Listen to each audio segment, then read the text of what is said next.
Hello there. Today I've got what I hope is going to be a really rather special wine to taste. So this is a Pinot Gris from Alsace. It's a Grand Cru. It's from the 2001 vintage. So the producer here is Josmeyer, and this is their 2001 Pinot Gris Grand Cru Brand. So I guess sort of the question really that I'm asking here is 24 years for a wine. Can a white wine really age this long? This is also the first wine that I'm tasting from my half suitcase load of wines that I brought back from the UK with me in my VinGardeValise. So I'll also be interested to see if there's perhaps been any qualitative change in the wine as a result of it having to travel back from the UK. And I have been back for about 3 weeks, so it's had a little bit of time to rest in the intervening time. So Josmeyer are a highly respected Alsace producer. They're from Wintzenheim, which is near Colmar in the Haut-Rhin. And the estate comprises 28 hectares of vines spread across 90 different plots. The domain itself was established in 1963 by Hubert Meyer. However, the Meyer family had previously owned a négociant business whose establishment dates back to 1854. Now today, two sisters, Celine and Isabel Meyer, manage the property. Isabel managing the property itself and the vineyards, and her sister making the wine and dealing with vinification and aging. The sisters took over the property in 2009 from their father Jean, and it would have been Jean, therefore, who made the wine in 2001 and was responsible for its élevage and bottling. Now, Jean Meyer set out in 1999 to start farming biodynamically. So at the time this wine was made, they would have been in the early stages of conversion to being biodynamic. In fact, they gained certification for being biodynamic and organic in 2004.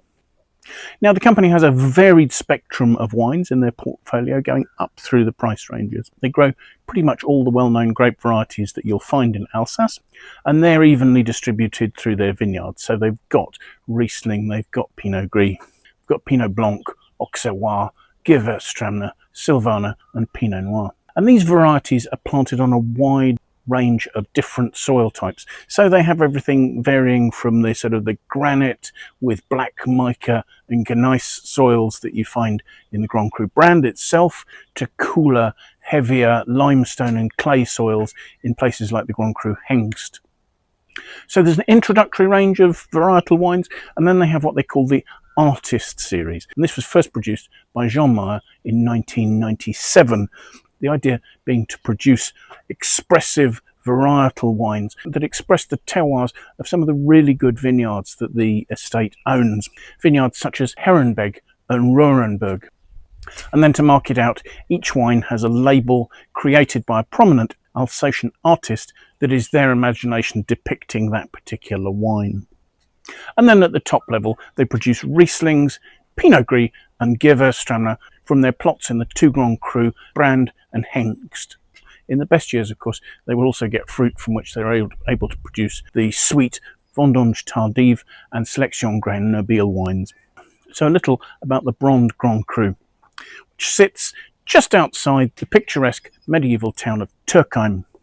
The whole surface area of the Grand Cru is 57 hectares, so it is a fair size.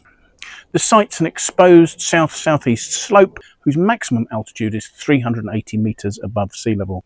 The site has multiple owners, and the translation of its name is Land of Fire. Brand is probably best known for producing really powerful Rieslings. Now, the Grand Cru features two distinct terroirs. First of all, the Steinglitz, where the soils are granite-based, and then secondly, the Schnickelsburg, where limestone predominates. Now, the Josmeyers describe their cuvée from Brand as being an intimate wine. They only have two small plots on the Grand Cru, and when they're talking about the soils, they only reference granite. So I'm assuming that both their plots are on the Steinglitz section of the Grand Cru.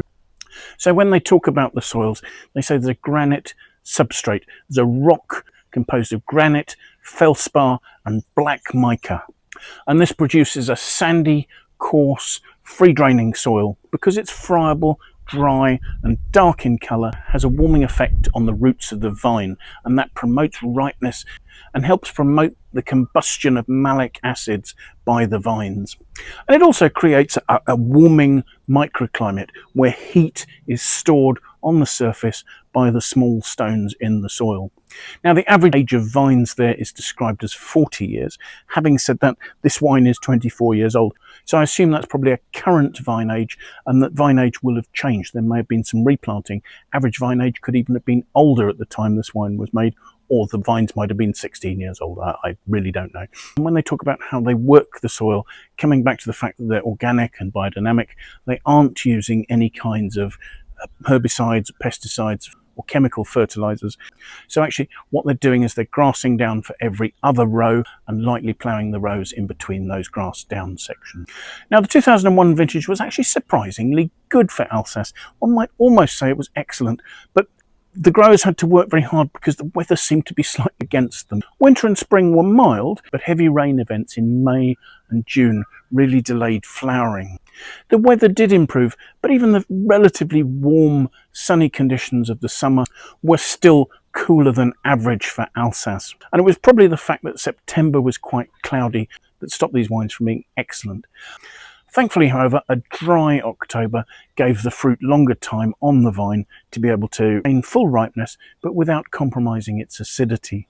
So actually, it was a vintage that provided plenty of wonderful, fresh, aromatic fruit.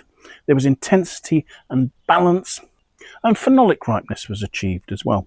So while a cool summer and particularly a cool September stopped the vintage being excellent, the weather in October and the hard work of the vineyards ensured some really nice wines were made in 2001. So it may not surprise you to hear this wine's 100% Pinot Gris. It was entirely hand harvested. There was a soft, gentle pressing that went on for 7 hours in pneumatic presses, and then the juice was allowed to settle. Once the juice had settled, fermentation was allowed to start naturally, and this took place in the estate's century-old wooden tuns, so there should be no oak influence here.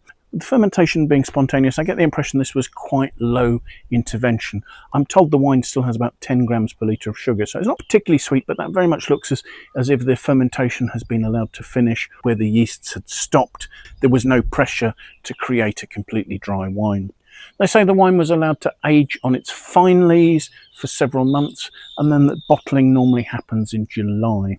Evidently the wine was filtered into bottle, probably a good precaution given that there's some sweetness remaining in there, and also that the sulfur dioxide was adjusted at this stage. And the producer's suggestion is that this is a wine that should be superb 3 to 12 years after bottling, but elsewhere they suggest that it probably should have a lifespan of 25 years. So what does that mean? Does this mean that the wine is fully mature? Does this mean that it's past its best? How has it changed? They do suggest that with age the wine can develop savoury notes. Let's see if that's happened. But then in other years the character of the granite soils will impose itself, and this wine can become quite a lean wine. So we're looking to see if this wine has ended up lean and mineral or rich and fleshy. So let's see what we make of it, shall we? First thing to say is that is a golden brown colour. Swilling it, the wine has 13% alcohol. It's not rushing to throw tears on the side of the glass, although it is very slowly forming them there. It's a beautiful, lively colour still. So let's see what we make of the aromas, shall we?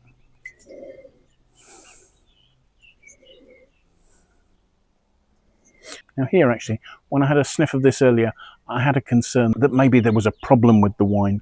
It was quite savoury. I almost wondered if there was a touch of cardboardiness there, which might imply that it was corked. However, now there's still a savoury note. There are touches of perhaps bacon fat there. But behind that, there's a beautiful, rich, honeyed, treacly aroma that's opening up.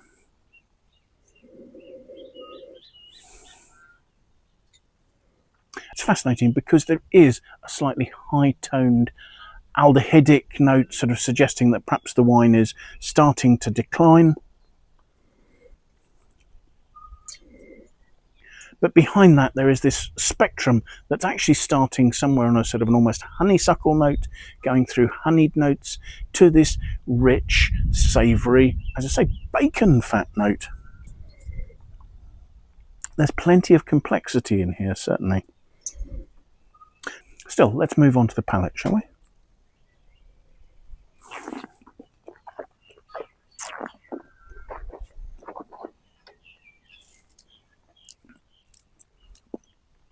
The wine certainly doesn't seem to be completely dry. I mean, I did say there was that 10 grams per litre of sugar. It doesn't really come across as particularly sweet, but there is a sort of a caramelised, toffee sort of note to the whole thing.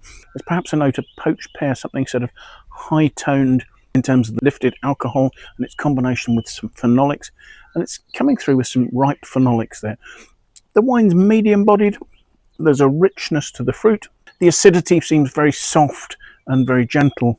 And yet in combination with those touches of phenolics I'm talking about, there's actually quite a mouth-watering element on the finish. So there are those slight toffeed notes, moving on to honeyed notes, and then to those wonderful cooked pear notes that are there.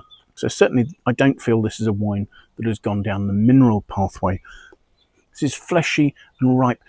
There's something enticing and high-toned about the way the alcohol and the aldehydes are expressing themselves, that are giving some wonderful sort of spicy notes, almost tiny touches of ginger, hints of cinnamon, possibly even a touch of bergamot coming in at the very end. And although this is at best a medium-bodied wine, there's actually a wonderful intensity to the fruit that's carrying the length of the finish. Very often I'll talk about the acidity giving a wine good length, but here actually this is richness, roundness, and it's the intensity of the fruit combined with a little bit of alcoholic warmth that's giving a wonderfully ethereally complex finish that's actually very hard to describe. So do I think this is a wine that's drinking at its best? Possibly not. Possibly you would have had more richness and more density to the wine had I have tried it 4 or 5 years ago. However, I don't think I'd have had the challenging, exciting, ethereal nature that I've got on the mid palate and the finish of this wine. That really does make it quite entrancing. I can imagine with a plate of charcuterie or with a cheese board or something, just the flavours dancing here would make that really quite exciting. So no, maybe this isn't how this wine best expresses itself, but this is something special, something elegant and something different. Seen in that context, the Wine Searcher aggregated critic score of just 91 out of 100 seems a little unfair. I would be talking about a wine that's scoring 93 or 94. I'm in the fortunate situation of trying it at this very special stage late in its life. And I don't think there's really any way that the critics that tried this wine earlier in its life could have expected that it would perform as well as this. I think also that answers my question about how well it's travelled in a suitcase from the UK to here on an Emirates flight, taking just over a day, under conditions where it may not have been as gently handled as I might have liked, and where temperatures may vary. I don't think there's any diminution of quality here whatsoever. I didn't see any leakage around the cork that suggested it would have got too hot. The cork hadn't been sucked in to suggest the wine might have got too cold. And the flavours are exquisite. So my conclusion there is that for this wine, my VinGardeValise has done its job really well, and the wine's been safely brought from one side of the world to the other. So thank you so much for watching. I found this a really interesting tasting. I hope you have too. If you've enjoyed it, do please press the like button. That really does help the channel to grow. If you'd like to watch more of these tasting videos, if you haven't signed up already, please do. And also do set yourself an alert so you can be notified as soon as I publish any new tastings. That way you can know straight away to go to a new video. And if you do that, it also encourages the algorithm to see these as videos that people want to view, and it helps the channel to grow. If you have any friends you think might like to watch a video like this, do please feel free to pass it on to them. I'd really appreciate your endorsement in that way.